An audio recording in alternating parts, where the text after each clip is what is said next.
رب العالمین۔ برادران ملت اسلامیہ، آئیے سب سے پہلے سرکار مدینہ صلی اللہ تعالی علیہ وسلم کی بارگاہ بکسپنا میں جھوم جھوم کر رعایت و عقیدت و محبت کے ساتھ درود شریف کا نذرانہ پیش کریے۔ پڑھیے بابا زبان اللہم صلی علی سیدنا شفیعنا حبیبنا مولانا محمد بارک سلم صلی علیہ السلام علیکم۔ آگا اپنی موت سے کوئی بشر نہیں، آگا اپنی موت سے کوئی بشر نہیں، سامان 100 برس کا ہے پر کی خبر نہیں، موت سے مستگاری ہے آج وہ کل ہماری باری ہے۔ محترم حضرات، آخرت کی منزلوں میں سب سے پہلی منزل قبر ہے۔ اگر یہ منزل آسانی سے طے ہو گئی تو بعد والی منزل ہے اور بھی زیادہ آسان ہوگی، لیکن اگر قبر کی منزل سخت ہو گئی تو بعد کا مرحلہ اور بھی زیادہ سخت ہوگا۔ حضرت عثمان غنی رضی اللہ تعالیٰ عنہ جب کسی قبر کے پاس کھڑے ہوتے تو اس قدر روتے کہ آپ کا ریش مبارک آنسو سے تر ہو جاتی تھی۔ پکڑیے نا،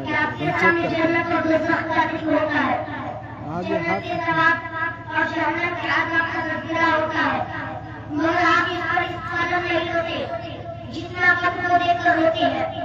حضرت عثمان غنی رضی اللہ تعالیٰ نے فرمایا، ان القبر اول منزل من منازل الآخرة فإن جاء من مقعده، یعنی آخرت کی منزلوں میں سب سے پہلی منزل قبر ہے۔ اگر یہ منزل آسانی سے طے ہو گئی تو بعد والی منزل ہے اور بھی زیادہ آسان ہوگی، لیکن اگر قبر کی منزل سخت ہو گئی تو بعد کا مرحلہ اور بھی زیادہ سخت ہوگا۔ حضرت عثمان غنی رضی اللہ تعالیٰ عنہ نے فرمایا کہ مصطفیٰ جان رحمت صلی اللہ تعالیٰ علیہ وسلم ارشاد فرماتے ہیں، میں نے قبر سے زیادہ خوفناک کوئی منظر نہیں دیکھا۔ حضرت اسماء بنت ابی بکر رضی اللہ تعالیٰ عنہ فرماتی ہیں کہ ایک مرتبہ مصطفیٰ جان رحمت صلی اللہ تعالیٰ علیہ وسلم نے اپنے خطبہ میں فتنہ قبر کا ذکر کیا اور اس قدر بیان کیا، اس قدر لگے میں بات نہیں سمجھ سکی۔ جب سکون ہوا تو میں نے اپنے قریب ایک آدمی فرمایا میری جانب وحی کی گئی ہے کہ تم لوگ فتنہ دجال سے پہلے قبر میں مبتلا کیے جاؤ گے۔ اسی لیے تو کسی شاعر نے کیا خوبی کہا ہے، ملے خاک میں اہل شاہ کیسے کیسے، باقی ہو گئے بے مکہ کیسے کیسے، ہوئے نا مور بے نشا کیسے کیسے، زمین کھا گئی آسماں کیسے کیسے، جگہ جی لگانے کی دنیا نہیں ہے، یہ عورت کی جو ہے تماشا نہیں ہے۔ محترم حضرات، کوئی دن ایسا نہیں گزرتا کہ قبر یہ باہر دیکھتے گٹکا کھائیے گا، کون سا لے کے آتے ہیں اسٹینڈ کچھ نہیں لائے۔ جب قبر میں کسی نیک آدمی کا دفن کیا جاتا ہے تو قبر اس سے کہتی ہے، تیرا نام پر میری پشت پر جس پر تم چلتے تھے، تم میں سے مجھے سب سے محبوب تھا، اب جب تم میرے سپرد کیا گیا ہے تو میرا تیرے ساتھ معاملہ دیکھنا کہ میں تیرے ساتھ کس طرح کا سلوک کرتی ہوں۔ پھر حد نگاہ تک قبر کشادہ ہو جاتی ہے، جنت کے دروازے کھول دیے جاتے ہیں، جنت کا فرش بچھا دیا جاتا ہے۔ محترم حضرات، وہی کافر کو دفن کیا جاتا ہے تو قبر اس سے یہی کہتی ہے، تیرا آنا مبارک میری پشت پر جس پر تم چلتے تھے، ان میں سے تو مجھے سب سے محبوب مبغوث تھا، اب جب تم میرے صبح حوالے کیا گیا ہے تو میرا تیرے ساتھ معاملہ دیکھنا کہ میں تیرے ساتھ کس طرح کا سلوک کرتی ہوں۔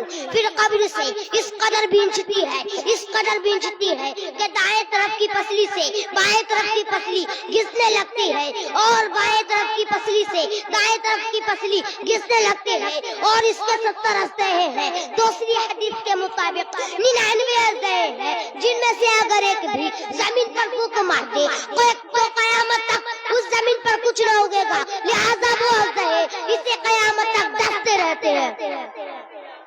محترم حضرات،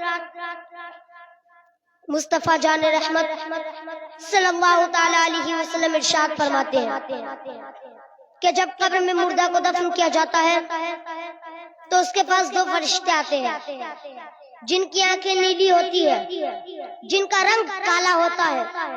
وہ مردے سے 3 سوالات کرتے ہیں: من رب کا، تیرا رب کون ہے؟ ما دین کا، تیرا دین کیا ہے؟ ما كنت تقول حق فی هذا الرجل، تم محمد عربی صلی اللہ تعالی علیہ وسلم کے بارے میں کیا عقیدہ رکھتے ہو؟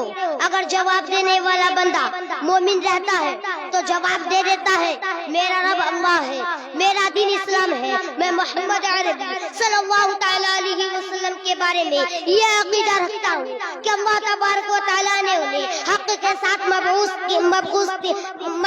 کیا تھا، حق کے ساتھ معبود کیا تھا۔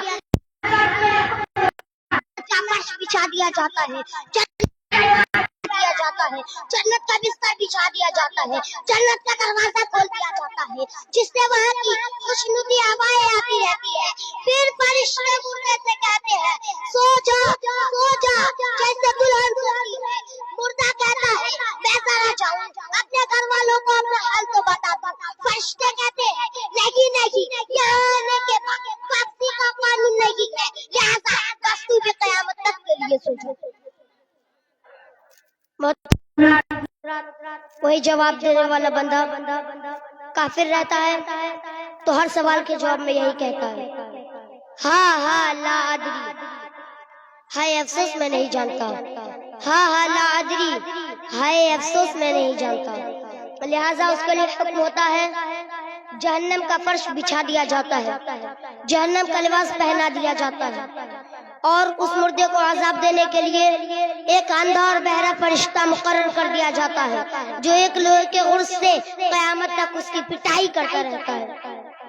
محترم حضرات، جب میت کو قبرستان لے جایا جاتا ہے تو اس کے پیچھے 3 چیزیں جاتی ہیں، جن میں سے 2 تو لوٹ کر آ جاتی ہیں اور ایک اس کے ساتھ رہ جاتی ہے۔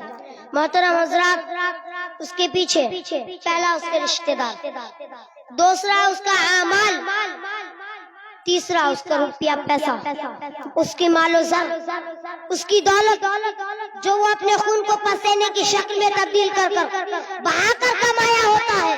محترم حضرات، وہ قبر جیسی کٹھن منزل میں چھوڑ کر آ جاتی ہے اور اس کے رشتہ دار بھی چھوڑ کر آ جاتے ہیں۔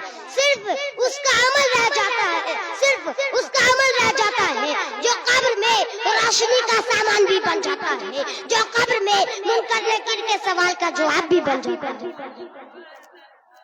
محترم حضرات، جب ایک آدمی کے انتقال کے بعد اس کے لیے قبر کھودی گئی تو ایک کالا زہریلا سانپ نکلا۔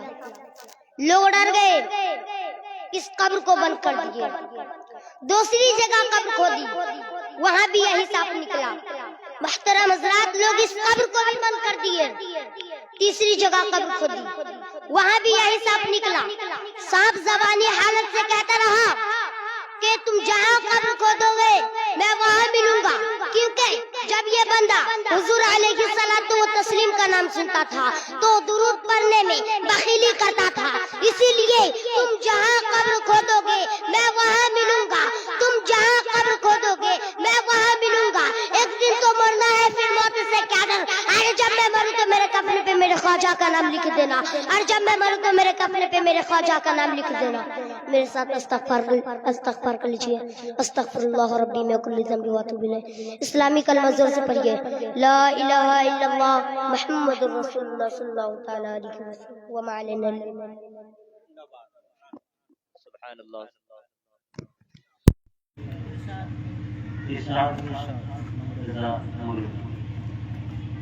بہت ہی اچھی تقریر انہوں نے اسلام میں سماعتوں کے حوالے کیا۔ اب آئیے میں اللہ کے رسول اللہ آپ کی سماعتوں کے حوالے کرنے کے لیے